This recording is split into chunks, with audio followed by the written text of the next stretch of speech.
thinking about this kind of macro approach, looking at a commodity stock, where do you stand on this? Because they were just easy winners for much of the past year, and now it seems like it's a little bit trickier, perhaps.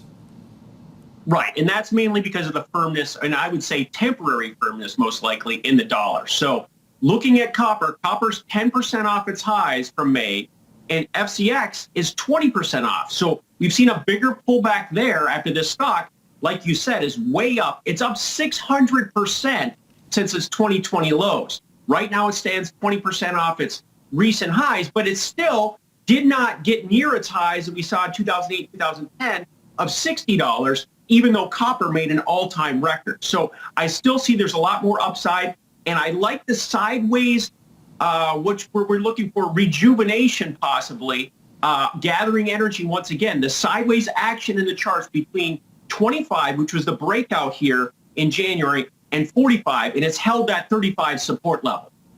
Okay, so it's holding it right now. I like the point about how it's traded with a little higher beta than the commodity itself.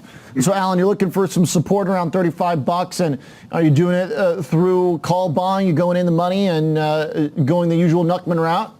Exactly. You know it. You know the game. All right. So instead of buying the shares, what we're looking at is we're leaning on this 35 level. I want to buy an in-the-money option. So I'm looking at the $33 call for September. Now, the September option is trading for about $500 right now. It's $3.50 in the money.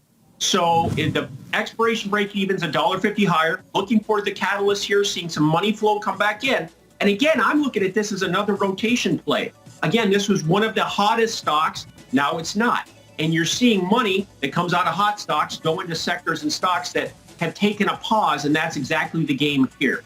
So the $33 call in the money, trading for about $5, it's got a 70 delta, so it's going to act like the stock, and it's only $50 more than buying the August option. My money flow indicator is saying that something's going to happen here relatively soon, but I'm buying an extra month of time just in case, so I have more time to profit from the upward movement. Okay.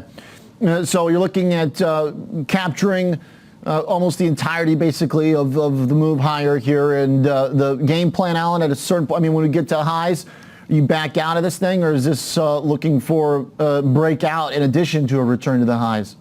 Well, number one, we're trading sideways here for the last month, and there's some gaps up above that the market. I'm looking for the market to fill at 39 and 43. But we're trading in a $5 range here for the last month. So that's very encouraging. An upside breakout would be confirmation that it's going to be heading higher and maybe trying to test those highs. Again, it's a limited risk play. So I was listening to Michael, and I wasn't even thinking about nationalization of Peru. You know, I'm not digging deep into the weeds here. I'm a trader. I have a limited risk play in a bullish market that's had a pullback. My expiration break even's $1.50 higher. So it's all about the math for me. And that was a deep, deep dive into the fundamentals. But let's talk about fundamentals, because that's the story of the week here. Earnings and revenues are expected to have big, big beats, 50, 60% gains year over year. And you're seeing everything else settle out. The TNX has gone back down. We're getting close to that 125 level in the TNX. The stock market continues to make new highs in general. So everything's set up very positive, and what I'm looking for is some rotation now, maybe back into these some commodities and some of these sectors that had stalled. Okay, Alan, I like it.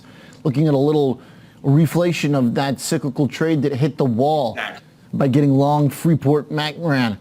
Alan, good stuff as always, like the options details, especially when there's a little fundamental view thrown into the mix. Alan's Chief Market Strategist at St. Paul Research. Thanks again to Mike for the deep dive.